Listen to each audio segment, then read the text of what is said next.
정혜경의 두 번째 시간을 하도록 하겠습니다.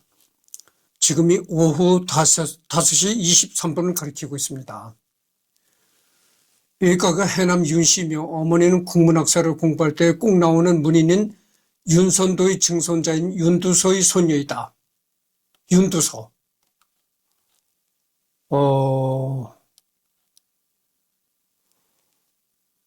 이 사람이 윤두소인데 말이죠. 이 사람이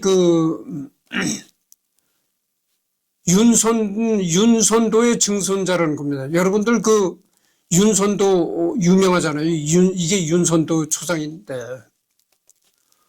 이 윤선도의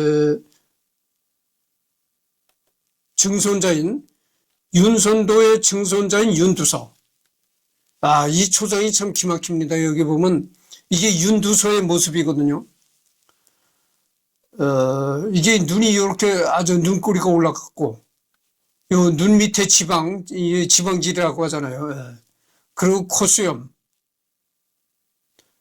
볼 옆으로 흐르는 팔자 주름, 그 다음에 이 구렛나루 해가지고 참 이 그림이, 이게 진짜 윤두소의 얼굴이 이랬는지 참 이게 아주,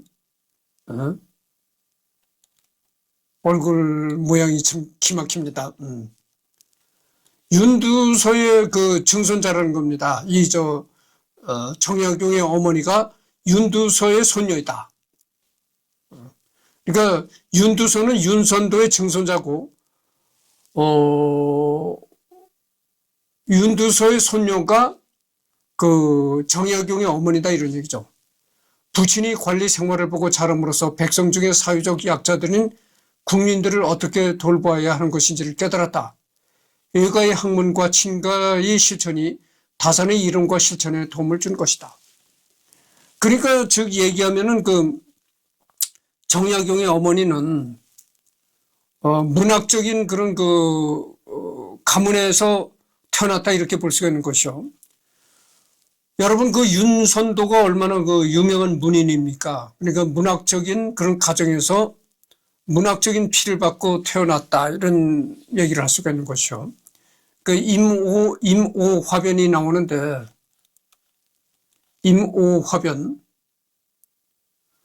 왕세자 이원, 피해자가 왕세자 이원 처형되었고, 왕세손 이산, 해경궁 홍씨, 윤숙, 임독재, 서필보, 정중유, 엄홍복, 조재호, 가선, 박필섭, 청년기생 5명, 세자의 국로들, 영종 38년, 이때가 1762년인데, 5월 13일 조선 제21대 국왕 영조가 자신의 아들 사도세자를 영원히 서인으로 폐위시킨 뒤 뒤주에 가두어 8일 만에 굶겨 죽인 사건, 당시로서도 도무지 납득할 수 없는 일이었기에 비상식적인 재난이나 변교를 뜻하는 화변으로 명명되었다.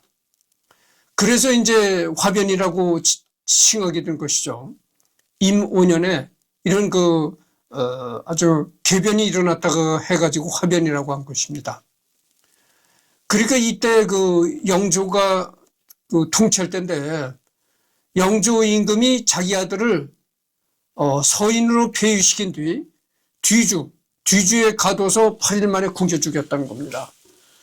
여러분들 옛날에는 지금 쌀통이니 뭐니 이런 게 또 있잖아요. 근데 옛날에 뒤주에다가 먹는 쌀을 뒤주에다가 이렇게 보관했던 것입니다.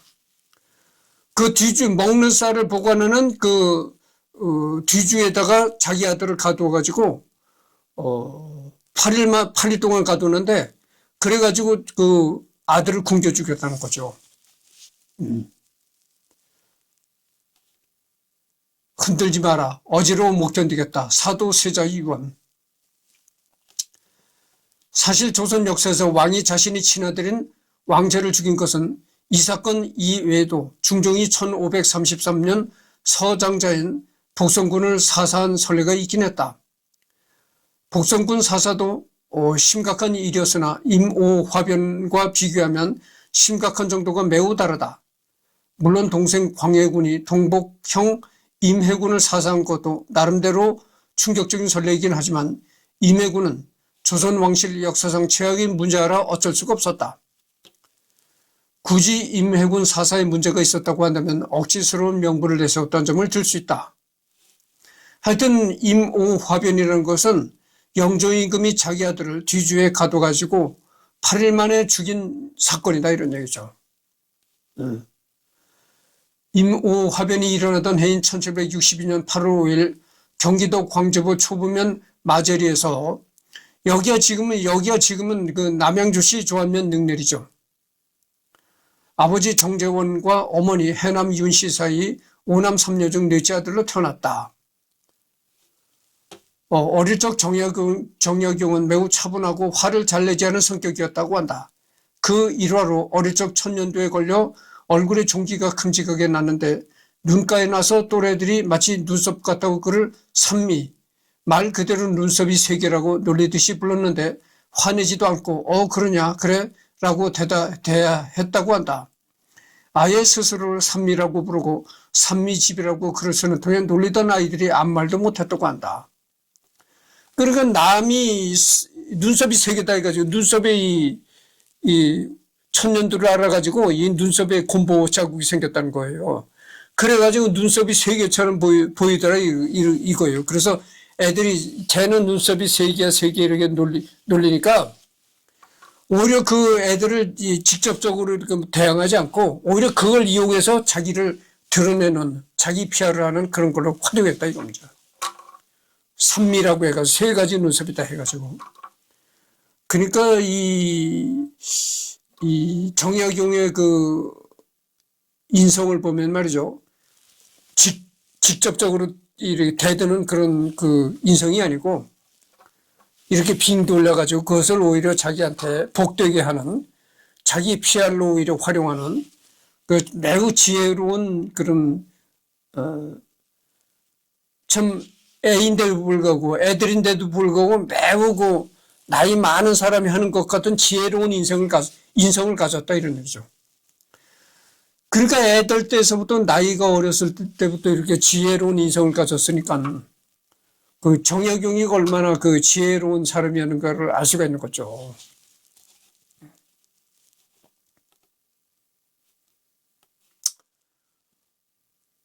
내가 말이죠. 나는 성격이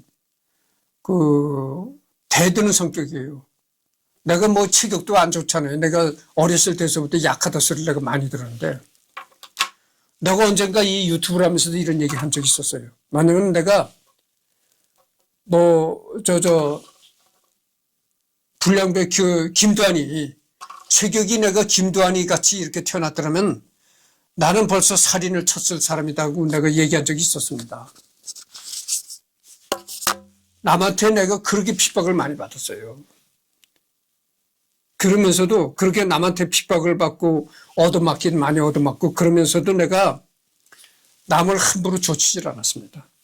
그게 뭐냐면은 우선 내가 남을 조쳐서 절대 남을 이 주먹으로 쳐가지고 남을 뭐 이렇게 상처를 낸다거나 이렇게 뭐 죽인다든가 이러면 안 된다는 걸 나는 어려서부터 아주 그런 걸 철두철미하게 이렇게 교육받은 사람이 있고 그런 것도 있고 또 내가 체격이 약하다 보니까 다른 사람을 쳤다가 내가 뒤로 죽은 말로밖에 이렇게 되겠으니까 그래서도 내가 남을 치질 않았던 거죠. 그렇게 남한테 얻어맞고 그렇게 박해를 받으면서도 많이 얻어맞았어요. 내가 이 주변 불량배들한테 많이 얻어맞았어요. 그렇게 이 주변 사람들한테 많이 얻어맞으면서도 내가 여태 남한테 이렇게 주먹질 한 번 안 하고 살인 한 번 안 치고 여태까지 사는 거를 하나님한테 감사드린다고 내가 여러 번 얘기했었잖아요. 하나님이 살인을 치지 말라고 나한테 이렇게 약한 육체를 주셨어. 그래가지고 살인을 안 치고 여태 올바로 사는 거예요. 내가 김두한이 같은 체격과 주먹을 가졌었더라면 벌써 내가 여러 번 살인을 쳤다니까. 보실래요? 이게 뭡니까? 이게 무슨 신문이죠? 카톨릭 신문이라고 돼 있잖아요. 이게 카톨릭 신문은 구독하거든요. 카톨릭 신문을 이렇게 구독할 정도니까 내가 얼마나 이 종교적인 이런 그 인성이 확고하게 돼 있는 걸 알 수 있잖아요. 그렇잖아요. 여러분 종교에서 뭐 살인치라는 종교가 있나요? 절대 사람 죽이지 말라고 다 그러잖아요. 1783년 정조 7년에 진광생원시에 3등 치루를 합격하고 1784년 이벽에게서 천주교에 관한 이야기를 듣고 책자를 본 후 관심을 가지기 시작하였다. 이익의 성우학파 중에서 천주교를 신봉하는 신소파에 속한다. 이는 당시 남인들의 복잡한 혼맥도와도 연결되어 있다. 이익의 증손이 이가환이고 이가환의 의조카가 이승훈이며 이가환의 누이의 아들이 이벽이고 이벽이 정약용의 누나와 결혼했기 때문에 천암 매부 관계가 된다.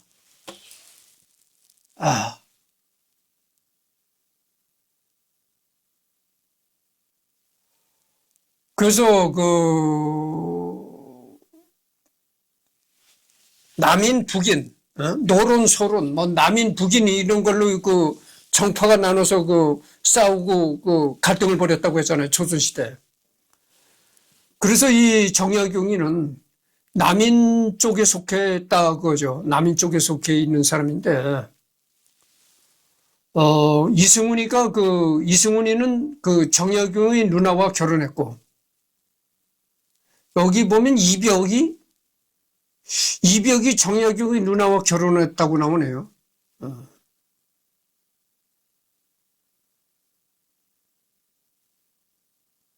뭐 하여튼 이게 복잡한 관계가 있는데 여기 보면은 그래서 매부가 이승훈이라고 돼 있잖아요. 그러니까 정약용이하고는 그 천안 매부 지간이 있고 사돈이 이벽이다. 뭐 하여튼 그러니까 이벽이는 말이죠. 이벽이는 정약용이가 처남이 아니고 정약용이 형 정약현이의 처남이다 그거죠.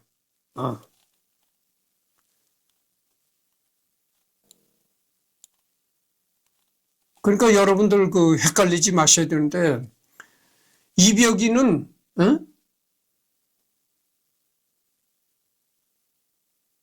아니 뭐 하여튼 넘어갑시다. 하여튼 좌우지간에 이승훈이가 그 정약용의 누나와 결혼했다는 것만은 확실합니다. 하여튼 그렇고 넘어갑시다.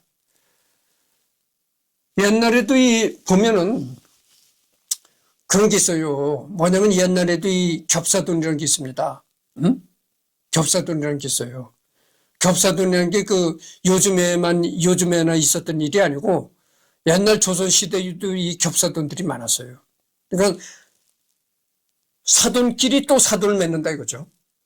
그러니까 예를 들어서 내 딸을 최씨 집안에 보냈는데 최씨 집안에서 또 며느리를 얻어오더라 이런 얘기예요. 그러니까 내 딸을 최씨 집안에다 시집을 보냈는데 내 딸을 시집 보낸 그 집에서 또다시 그 집 딸을 며느리로 얻는다. 그러니까 주고받는다 이거죠. 내 딸을 시집을 보냈더니 그 시집 보낸 집에서 또다시 내 아들의 며느리를 얻는다. 이게 겹사돈이죠. 뭐 겹사돈에 관해서도 여러 가지 좋지 않게 보는 눈이 있습니다만은 하여튼 그게 요즘에만 있었던 일이 아니고요. 조선시대에도 겹사돈 하는 경우가 많았어요. 그래서 뭐 이런 얘기 하다가 또 남 얘기하기는 좀 그렇습니다만은 겹사돈한 사람이 우리나라의 지휘자 정명원 지휘자 집안도 겹사돈을 했잖아요. 그것이 오늘날 얘기뿐만이 아니고요. 조선시대도 그런 일이 많았어요. 그렇다는 걸 말씀드립니다. 성균관 유생 시절 때 성균관 유수 학생들을 모아 상을 주는 행사가 있었는데 거기서 정조는 정약용을 처음 봤다. 이후 마음에 들었는지 자주 불러 시를 짓겠다. 정조의 눈에 들어 예쁨을 받았으나 최종 시험인 대과에는 계속 미끄러진다. 그것도 공부를 못해서가 아니라 성균관 시험에서는 툭하면 1등을 먹는데 대과만 보면 떨어지는 것이다. 정약용의 대과 불합격이 요인이 남인인 그를 경전 노론의 입김에 의한 것으로 추정하는 음모론이 있는데 하필 남인 영수인 최재공이 주재한 시험에서 정약용이 합격한 사실이 음모론의 주된 근거가 된다. 물론 음모론에 대응하는 반론 또한 존재한다. 단국대학교 사학과 김문식 교수는 사암연보의 기록을 토대로 남인 계열인 정약용이 갑자기 출세하거나 급제하면 노론이 공격을 받게 될까 우려해서 정조가 천천히 급제시켰다는 주장을 한 바 있다. 역사전을 그날 에세이 반응을 보면 건국대 사학과 신병주 교수와 당시 대광고등학교 한국사 교사였던 최태성도 이 주장에 동의하는 모양이다. 그러니까 왕이 인재를 등용함에 있어서도 남인의 사람을 인재로 등용하면서도 북인의 눈치를 봐야 된다는 거. 그러니까 이 조선시대의 그 파벌 싸움이 얼마나 지독했는가를 알 수 있는 거죠. 그러니까 남인인 정약용을 이 인재로 등용하면서도 갑자기 등용시키지 않고 이 북인들의 저항 때문에 북인들의 저항을 생각해서 여러 번 이렇게 이제 굴리다가 서서히 이제 출세시킨다 이거죠. 벼락 출세를 시키는 게 아니라 서서히 출세시킨다 이거죠. 북인들의 눈치를 봐가면서. 그러니까 이게 얼마나 조선시대 노론소론, 북인 남인들 간에 얼마나 그 정파 싸움이 심했는가를 알 수가 있는 거죠. 이게 오늘날 말이죠. 옛날에 그 왕이라고 해서 여러분 조선시대 왕이라고 해가지고 함부로 권력을 휘두를 걸로 생각했지만 그렇지도 않아요. 이 조선시대 왕들도 이 대신들의 눈치를 보는 경우가 많았어요. 응?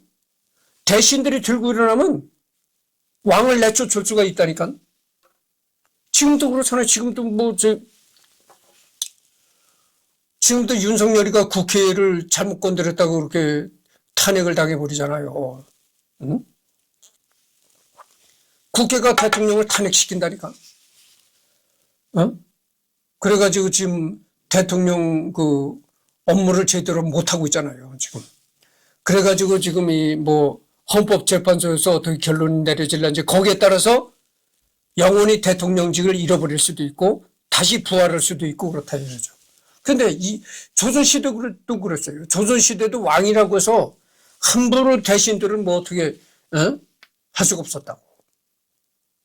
그러니까 조선시대도 이 대신들이 이렇게 탄압을 해가지고 왕을 내칠 수도 있었다 이 말이죠. 1789년 신년 문과의 갑과 이위 아원로 급제하고 등용되었으나 아원 급제 넘어갑시다.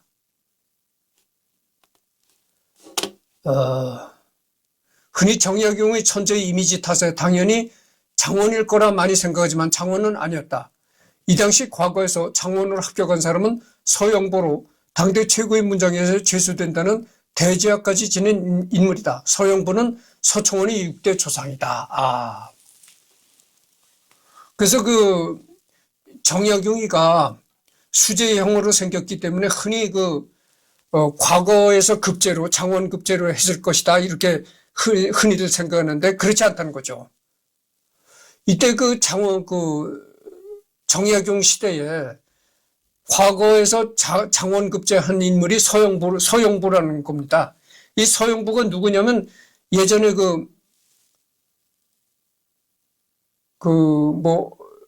자유한국당인가 거기에 서총원이라는 의원이 있었잖아요. 그 서총원 의원의 6대 조상이라는 겁니다. 이 서영보가. 가톨릭 교인이라 하여 탄핵받고 해미에 유배된 지 10일 만에 풀려난다. 1792년 수찬으로 있으면서 정조가 청나라에서 수입한 기기 도서를 전해주고 연구하도록 해서 이를 바탕으로 거중기와 농로를 제작하고 거중기의 묻혔지만 형대의 크레인과 동일한 역할을 하는 발명품이었다. 성벽을 쌓기 위해 돌을 들어올리기 위한 발명품으로 일반적으로 오해하는 거중기 역할을 노로가였다. 그래서 이 무거운 돌을 이제 들어올리는 그런 거를 이제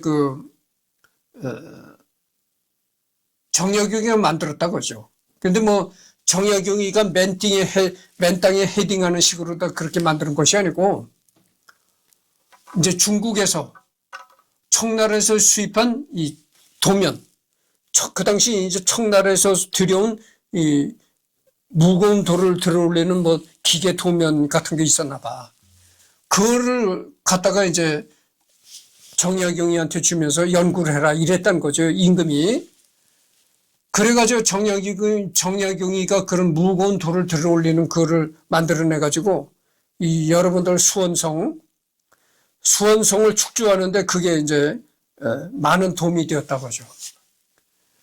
서양식 축성법을 기초로 한 성제와 기중 가설을 지어 올려 축조 중이었던 수원 화성 수축에 기여했다. 이렇게 나오잖아요.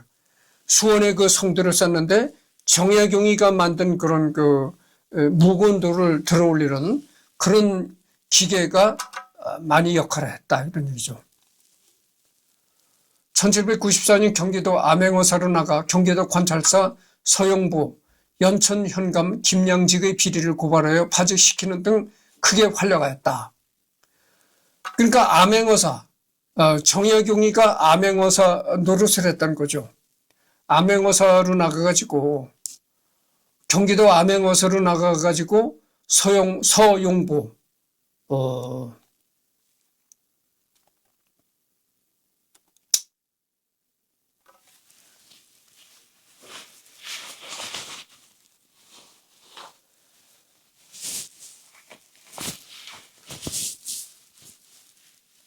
그래서 이제 서용보, 연천 현감, 김양직의 비리를 고발하여 파직시키는 등 크게 활약하였다. 허나 이 일은 후에 그의 발목이 잡히는 큰 계기가 된다. 서용보는 파직되었음에도 화려하게 부활하여 후에 44살의 젊은 나이로 우의정의 반열까지 오르게 되는데 순조와 정순, 황후, 김씨 총애가 깊어 이를 기반으로 권세를 휘두른다고 당대의 유학생들에게 비난을 듣기도 했으며 훗날 정조실록을 편찬하는 편찬위원까지 참가하게 되었고 이는 죽을 때까지도 그를 괴롭힌다.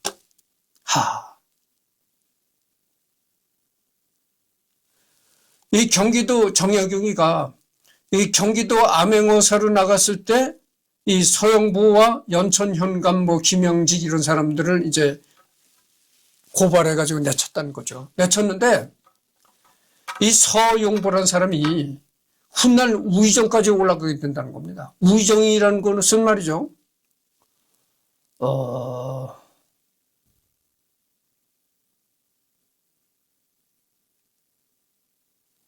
우의정이라고 하면은 우의정이라는 게 뭐냐면은 지금으로 말하면 국회의장, 총리, 대법원장 이런 벼슬이라는 거죠. 그러니까 이 정부의 세명의 요직에 해당되는 벼슬이다 그죠. 그러니까 이게 어떻게 되겠어요?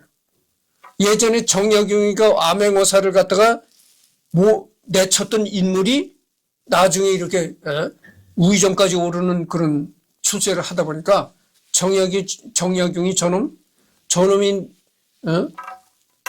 내가 경기도 관찰사로 있을 때 암행어사는 나를 내쳤던 놈이지 너 보자. 이런 식이 돼버린 거야. 이런 식이 되니까 나중에 이게 정약용이가 귀향을 가는 일에도 많이 이제 작용이 됐다 이런 얘기죠. 귀향을 가는 일에도 많이 이제 작용이 되었다. 그리고 더욱 놀라운 거는 이 서용보라는 사람이 정조실록을 편찬하는 편찬위원까지 했다는 거예요. 정조실록을 기록하는 기록위원까지 됐었다는 거예요. 이 서용보가. 그러니까 이 서용보가 얼마나 막강한 권력을 누렸습니까?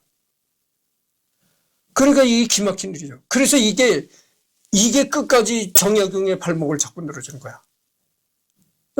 정약용이가 암행어사를 시찰할 때 정약용이가 내쳤던 서영보가 나중에 큰 출세를 해서 이렇게 권한을 누리니까 정약용이처럼 이렇게 되고 올 거야. 그래가지고 정약용이가 먼 곳으로 귀양 가는 그런 결과로도 직접적인 결과는 뭐 그렇겠지만 간접적으로도 많이 그게 착용됐다 이거죠. 이후에 그를 아끼던 정조가 세상을 떠나서 1801년 순조 1년 3월 신유박해 때 두 형과 함께 경상도 장기현에 유배되었다. 신유박해는 1801년 발생한 대규모 천주교 박해를 말한다. 신유사옥이라고도 한다. 조선 왕조의 천주교에 대한 최초의 대대적 박해다. 순조 주기 즉위와 정순 왕후 김씨 수렴청정을 계기로 그녀를 중심으로 한 노론 강경 세력의 박해를 주도하였다. 그들에게는 정치적 의도가 있었으니 정조 제위식이 유력하게 성장한 남인계 인사들을 숙청하려는 것. 박해의 결과 중국인 선교사 주문모, 야고보 신부를 포함한 300여 천주교 신자들이 순교하였으며 남인 세력은 리더 이가환이 사망하며 치명상을 입었다. 신유박해. 이게 이제 신유박해가 1801년에 생겼는데 이때 신유박해가 이제 조선 최초로 천주교 신자를 죽인 사건이다 이거죠. 근데 여기에도 음모가 이제 가담이 됐다는 거예요. 음모가 있었다는 거죠.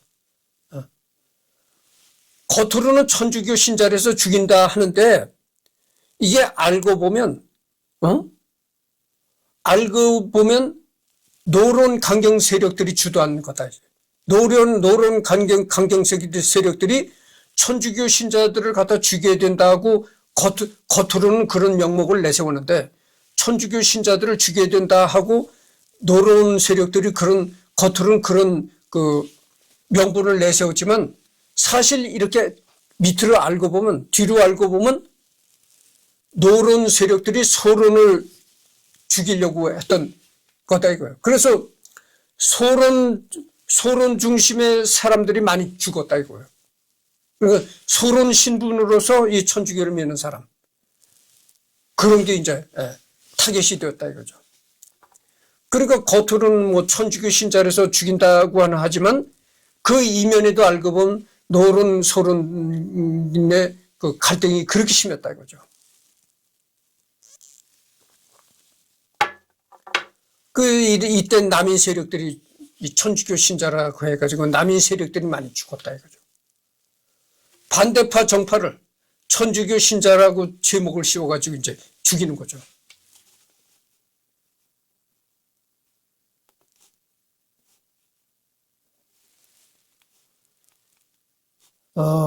그래서 3월 신유박해 때 두 형과 함께 경상도 장기현에 유배되었다. 노론에서는 정씨 형제들을 제거하려고 했으나 이 정씨 형제들이 소론파야 소론파. 노론 소론 북인 남인이라고 했잖아요. 이 소론파이면서도 남인 계열에 속했던 사람들이다 이거죠. 정파가. 그러니까 이 정약용이 형제를 이 노론 측에서 반대파 정파 측에서 죽이려고 달라붙었던 거예요. 그러니까 겉으로 내세우는 명분은 천주교를 믿어서 죽인다고 하는데 사실 알고 보면 그런 이유가 깔려있다 이거죠. 셋째는 정약종 아우구스티노만 순교를 택하고 정약종과 정약용은 배교하여 사형에서 유배로 감형되었다. 그러니까 정약전과 정약용은 그 천주교를 안 믿겠다. 이렇게 해가지고 사형을 면하고 유배가 되었다. 내가 전번 시간에 문순득이 얘기를 하면서 정약전이가 그 흑산도에 그 유배되어 갔다가 문순득이를 만나서 표의 신말이라는 책을 썼다고 내가 얘기를 했었잖아요. 이후 정약용의 큰형 정약현의 사위인 황사영이 일으킨 황사영 백서 사건에 연루되어 1801년 11월 전라도 강진에서 이배되었다. 유배지를 옮기게 되었다. 이 황사영이가 황서영이가 정약용의 큰형 정약현의 사위가 되었다는 것이요. 내가 첫 번째 시간에 얘기를 했잖아요. 이 황서영이가 능지처참을 당해서 죽었다고 내가 얘기를 했잖아요. 여러분들 능지처참이라는 게 얼마나 끔찍한 그 처벌인 줄 아십니까? 참 이게 조선시대에 이렇게 아주 무지막지한 원시적인 처벌을 했다고죠. 그래서 이 황서영이라는 사람이 참 무지막지한 처벌을 받고 죽은 사람이에요. 그래서 내가 얘기를 했잖아요. 황서영도 언제쯤 내가 다룰 것이다. 그럼 그때가 언제인가 될런지 모르겠다. 황서영 백서 사건에 연루되어 1801년 11월 전라도 강진으로 이배되었다. 황서영.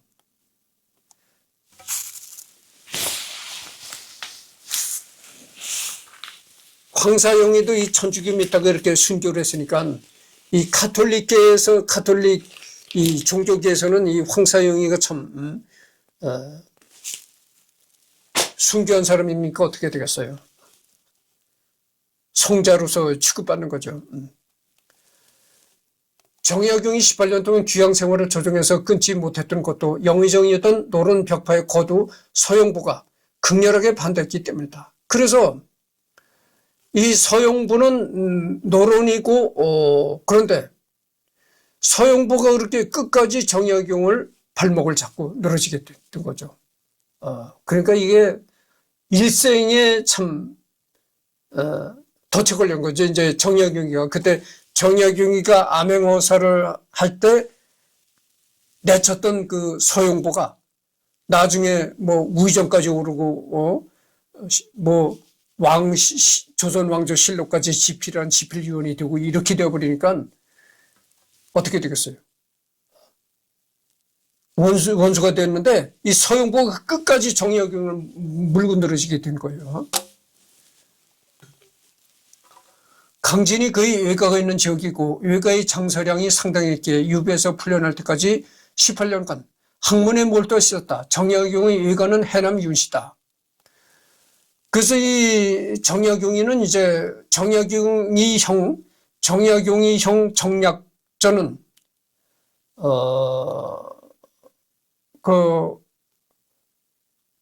흑산도에 유배됐었고 정약용이는 강진에 유배돼 있었다는 거죠.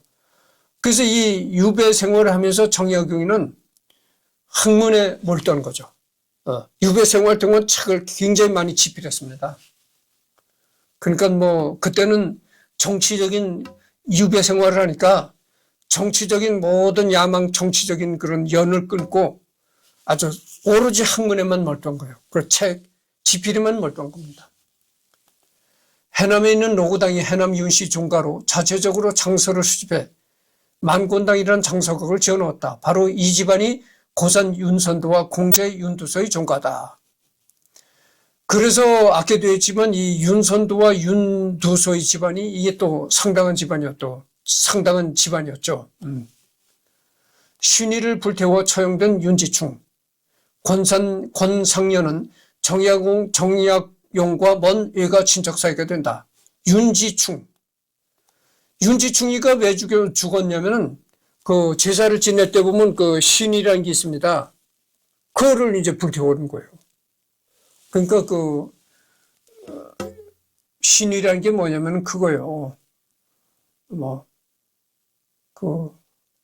요즘에는 제사 지내는 사람들 그거를 잘 안 써요. 잘 안 쓰고 그냥 이 사진을 놓고 제사를 지내잖아. 나는 사진과 전혀 관계없는 사람이에요. 오해하지 마시기 바랍니다. 근데 옛날에는 지방을 써서 이렇게 놓고 이렇게 제사를 지냈잖아요. 지방에 보면은 뭐 현고 학생이라고 해가지고 뭐 한문으로 쓰고 이렇게 한 지방을 놓고 지냈단 말이죠. 그런 겁니다. 즉, 신이라는 게 그런 거예요. 그거를 불태웠다는 거예요. 제사를 안 지내겠다. 왜 제사를 안 지내냐? 가톨릭 신자다 이거지. 네. 그래서 제사를 안 지내겠다고 선언하고서 그거를 신의를 불태워서 가지고 이제 처벌을 받은 거야. 그게 윤지충인데, 그 윤지충이가 바로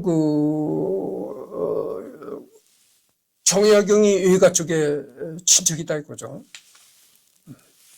그러니까 하여튼 이 정약용 집안은 전부 다 이 가톨릭 집안입니다. 그래서 이 현고 학생이라는 게 옛날에는 말이죠. 왜 지방으로 쓸 때 왜 현고 학생이라고 쓴 줄 아십니까?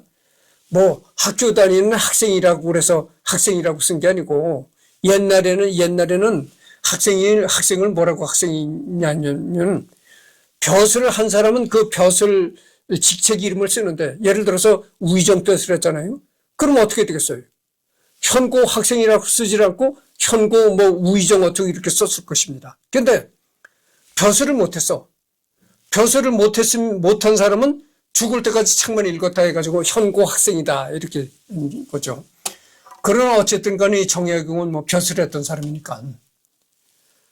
권상현은 정약용과 먼 외가 친척 사이가 된다. 그런데 하필 강진 현감이 노론 벽파의 맹장 이한묵이었다. 이한묵은 금평군 이재의 증손이고 이하술의 손자였으며 종친의 후손이었는데 이한묵은 서학의 추종자의 친척이고 남인인 정약용을 못마땅히 여겨 유배지에서 정약용을 냉혹하게 되었고 정약용도 이한묵 재임 3년 동안 유배지에서 힘들게 지냈다.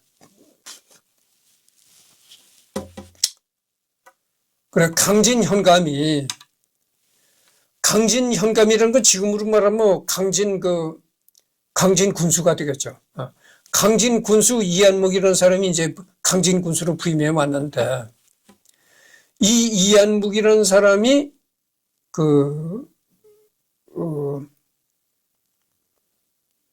서인이라는 겁니다. 그러니까 북인이라는 거죠. 북인이고 노론이라는 거죠.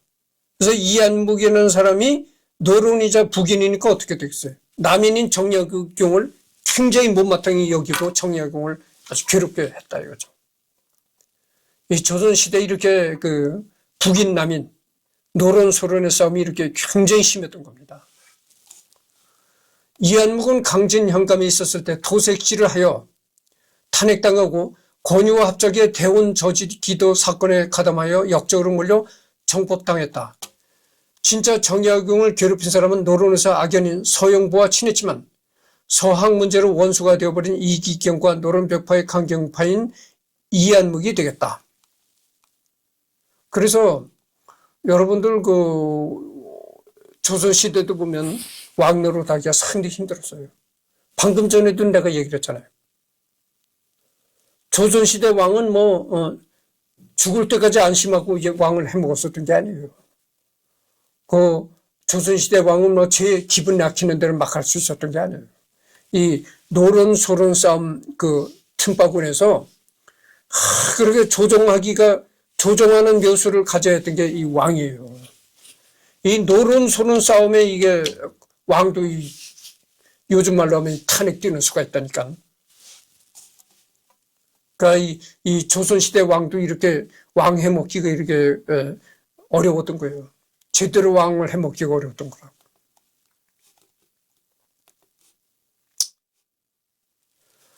(18년이라는) 오랜 기간 동안 유배되어 많은 저서를 남겼는데 기존 제도의 개정을 논하는 경세 유표를 썼으며 지방관이 부패하지 않도록 권고하기 위한 목민심서와 공정한 재판을 논하는 흠음신서를 썼다. 하여튼 정약용이는 18년 동안 유배되어 있는 기간에 이렇게 학문을 아주 성장시켰다고 하죠.